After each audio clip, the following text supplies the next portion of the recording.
What is up, my friends? As promised, we are back with Tuesday night's transfer news roundup. We've gone through the media today trying to find the best and most up-to-date stories surrounding Liverpool's summer transfer business, and I'm going to do my best to go through them with you over the next few minutes. We are all about community here on the channel though, so we want to know your thoughts. Let us know in the comment section. Drop a like on the video if you enjoy it, and don't forget to hit that subscribe button. Look, friends, we're going to start off today with a bit of an update around the Diaz situation. So you might be looking at the thumbnail and wondering what we mean by one in and one out. Well, many reports have suggested that Liverpool are maybe going to have to look at some offers coming in for Luis Diaz, but we've always been told that Liverpool would rebuff those offers. Football Insider, though, they report a little bit differently today. They reckon that Liverpool are ready to listen to offers for Luis Diaz. Obviously, Cody Gakpo's wonderful performance in the Euros will probably fill Liverpool fans full of happiness, as it certainly has done me, and we'll talk about that in a few moments. But for Diaz, it does feel like we're at least bracing ourselves. Now, we know that Barcelona and PSG are the two most talked about clubs with an interest in Lucho. It still remains to see what will happen, and as we've said all the way through, Liverpool are in a good position here. 3 years to go on his contract, not a huge earner at the football club, and right in his prime as well at 27 years of age. If you look at the options we now have on that left-hand side, it is, well, we're spoiled, quite frankly, to have Luis Diaz and Cody Gakpo there. It's going to be a matter of, is that too much? Do we need a different type of forward in? Let me know what you would do with Lucho, because right now, guys, if I'm being honest, for me, Cody Gakpo starts the season on the left wing. He's just been in really good form and looks so comfortable, so full of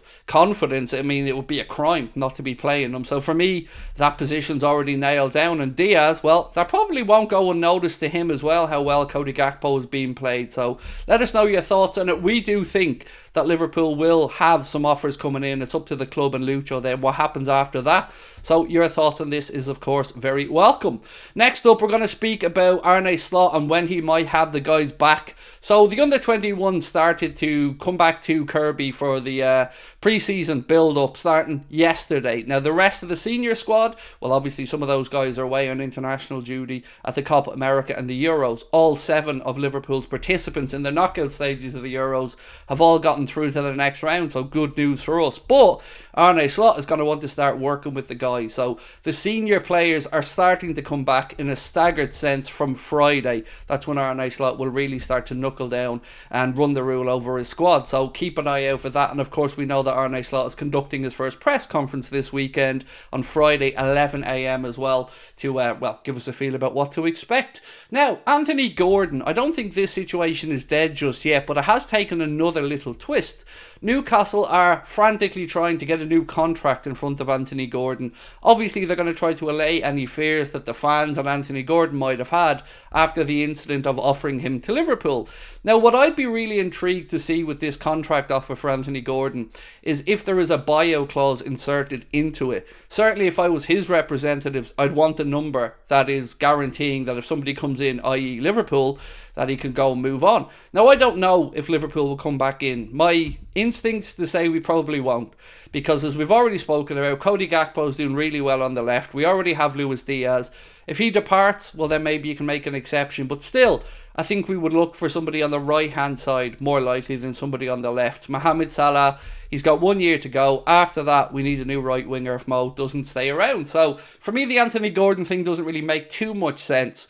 I was open to it if it was an opportunistic deal where Newcastle needed to free up money, but now that they've gotten around the PSR stuff, I think the price tag just wouldn't justify the deal for me. So maybe you agree, maybe you disagree, but do let me know in the comment section. So, next up is a little celebration of Cody Gakpo, who has scored 3 goals in 2 different tournaments for the Netherlands and is one of only 3 players to do that. The other one's Dennis Bergkamp and Johnny Rep, and now, of course, Cody Gakpo adds himself to that list. He's having an incredible tournament. I'm sure you're enjoying watching him. Today, I think the Netherlands probably played one of the games of the tournament. I thought they were absolutely sensational, and yeah, didn't give them much of a chance going into it, but they're in the quarterfinals. Our boys are there: Cody Gakpo, Virgil van Dijk, and of course Ryan Gravenberch, who hasn't gotten much action at all, to be honest. So well done to Cody Gakpo on that one, and of course we hope that he goes as far as he can with the Netherlands. Right, next up is one from Caught Offside. So 1 in, 1 out was the kind of title of tonight's video. Well, Caught Offside have said that Liverpool are still considering a move for Eberechi Eze of Crystal Palace. Now, from our understanding, Spurs are of course the most likely to sign Eze. They're the ones where the money's going on the bookies anyway. And of course, Spurs today also announced the signing of Archie Gray, which is an incredible piece of business for Spurs, bringing him in from Leeds. If they can get that right, they've got a real player on their hands. But they've only got so much money, so what can they do? Can they match us if we go in for Eze? Do you think we should be in for Eze? For me, if we're going to Crystal Palace, I'd rather we look for a centre-back from there. Mr. Mark Gay would be top of my list of centre-backs. They've obviously lost Elise. He's gone over to Bayern Munich.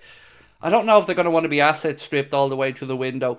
I do believe Eze does have a release clause in his contract though, so let me know your thoughts on that situation. Would you like to see Liverpool sign him, or do you think he's going to go to Spurs, which is where, well, let's be honest, most people believe that's where he's going. Next up is a little bit of bad news around Kefren Thuram, because he has finally got himself a new club by the looks of it. Juventus have agreed a deal worth around £21 million for the midfielder, who we'd been linked to quite a lot last summer. I think when we were looking at him, we were talking about £35 million, 21 million quid, because he's just got 1 year to go on his Nice contract. Juventus and Italian clubs are the masters at this, picking up players right at the end of their deals and getting them for next to nothing. And £21 million for a player of his pedigree does seem like a very good deal. Do you think this is one that Liverpool missed out on? Love to know your thoughts again in the comment section. Little bit on our owners to finish up with. Now, I'm not trying to say what I'm about to say that the money won't be there for Liverpool. I'm talking about focus right now. And we know that FSG are open to buying a basketball franchise. Many of us thought it was going to be the one that's coming up in Las Vegas, and that cost would be about $5 billion according to various reports. But their hometown club, the Boston Celtics, have just gone up for sale. So what I want to know from any Bostonians watching is, do you think FSG are likely to make a play here? It has been reported that yes, they could very well be. They do talk about wages and stuff like that, which I'm not going to get into, but they are on the market. They've just won the NBA championship for the 18th time, and them being proud Bostonians already owning the Red Sox, do you think this might be the one that tempts them in? For me, look, I don't mind how many clubs that our owners own. I'm just mindful that I want their focus and certainly the money staying with Liverpool. Not that I think they take money out of our club to go elsewhere, but they are absent owners in my opinion, and this would only add to it. So let me know your thoughts on that one. Do you think Boston Celtics are the likely one, or do you think they'll move for that franchise in Vegas? That is pretty much it from me, other than a report coming out of the Telegraph over in the Netherlands that said Paris Saint-Germain have also now joined the race for Leeds United winger Crescencio Somerville. 22-year-old has been linked with Liverpool for quite a while, but Chelsea and Brighton are also credited with interest. Let me know where you think he ends up. For me, if we were going to sign Somerville, I think we would have taken the plunge at this point. It's been a name that's been reportedly linked to us for quite a while. I don't know what we're doing at the moment, but I do feel like we're getting close to the club springing into action. So let me know your thoughts.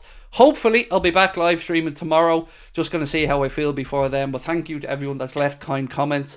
And to those of you who've left snidey ones, you're part of the problem. But hey, it is what it is. I'm still going to do what I do. Much love, my friends, and I'll catch up with you soon. Take care. Bye-bye.